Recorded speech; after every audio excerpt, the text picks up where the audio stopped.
we had this tour this year. We got to do a living room tour, a listening room tour, and it felt like being in a living room. And it was like people sitting and being comfortable, and then me talking and swearing and saying a lot of jokes.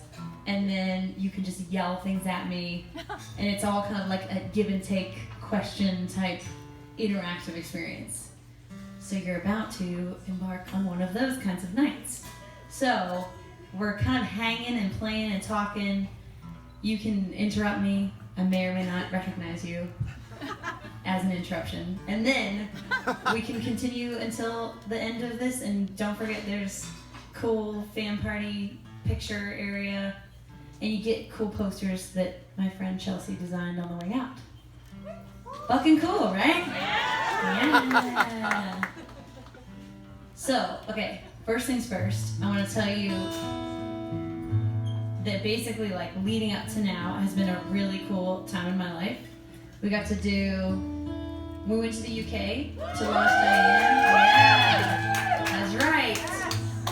And we went to the ACMs, and I got to basically bomb Dan and Shay's performance, which was amazing. They told me I wouldn't really quite be in the way, and then I was really dead center of everything. Living your best life. Thank you. And then went and did American Idol. Got to sing with 2 gals on that, which I was so stoked on. They both were so good. And then they fucking didn't make it, which was obnoxious. But I guess it's TV, right? It's not real life. Sorry if you're filming. You can bleep it out later.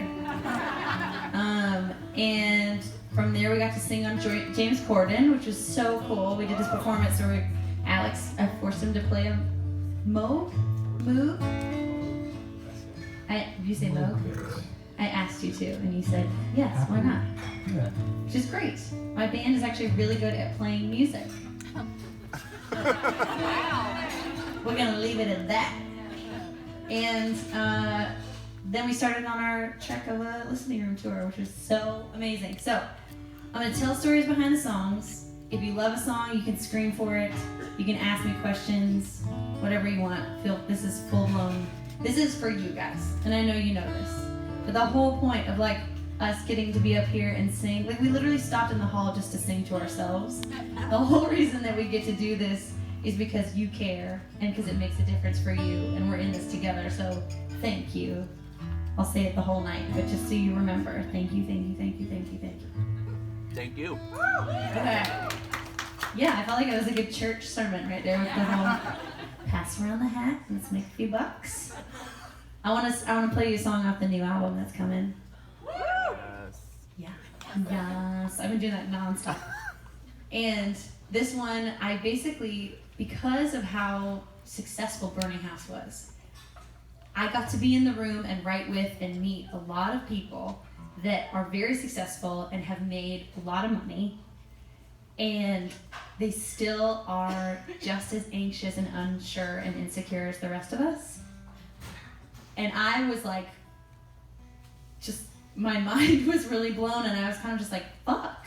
Like, I thought that was the answer. Like, don't you get money and you become famous and then your life is better? I mean, you know that that's not it, but you kind of in the back of your mind are like, but I think it'd be better, right? And it turns out they are dealing with the same shit everybody's dealing. And there's this thing that people sell you that there's a road to happiness. And that's where happiness is. It's over there. And if you work hard enough and you buy the right house and you have the right car and your body looks this way, then you'll be happy. Not here, but then. And that thing is what I think is a root of a lot of discomfort in my life, and I think in a lot of our lives. And I wrote a song just kind of trying to understand that. Like, why do you get sold that? Why do we keep buying into it? And we're here right now. I think you're in this wonderful moment right now. Like, why aren't you happy here, you know? So this is called Road to Happiness.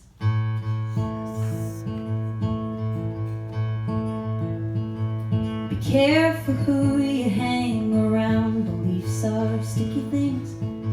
Stick on your shoes and on your soul and rearrange your dreams. You get so good at climbing, you stop asking where it leads on this road to happiness.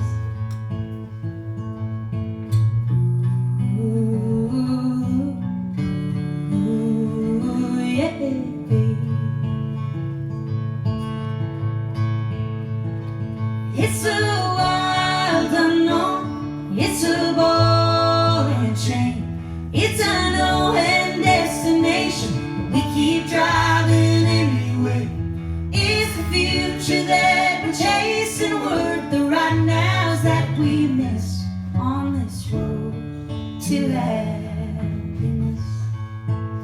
Is the future that we're chasing worth the right nows that we miss? Ah!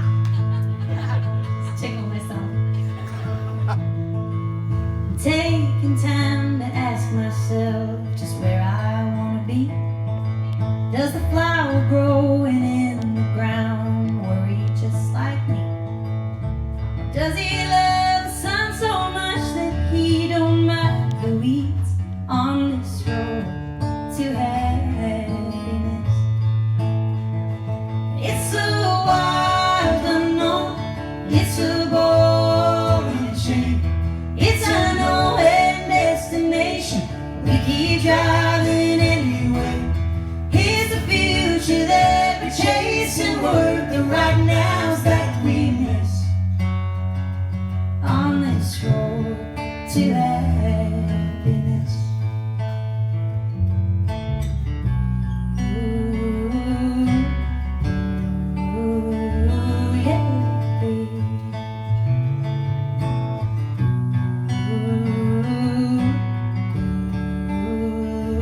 Yeah, baby.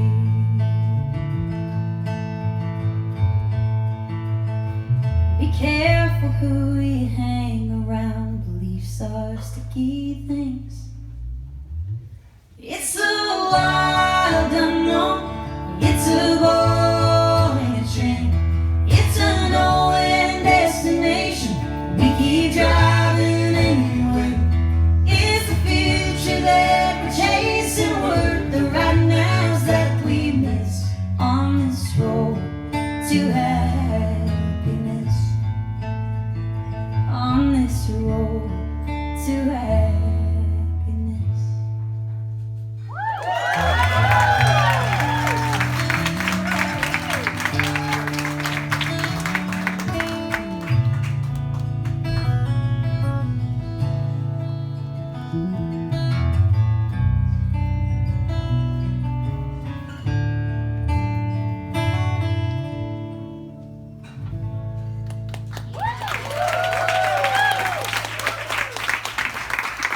Who did you write that with? I wrote that with Hillary Lindsay. Of course. You know your stuff. And I wrote that with Tyler Johnson, who I wrote a bunch of. I wrote a bunch of my stuff with him. Everything basically. That last little outro part, I love that. We were talking about this the other day. It's like, just so you can sit there and think about, like, are you really happy? It's just like, that's hilarious for me to put that in there. Okay, so I want to sing a song called Mayday. Do you guys know this one?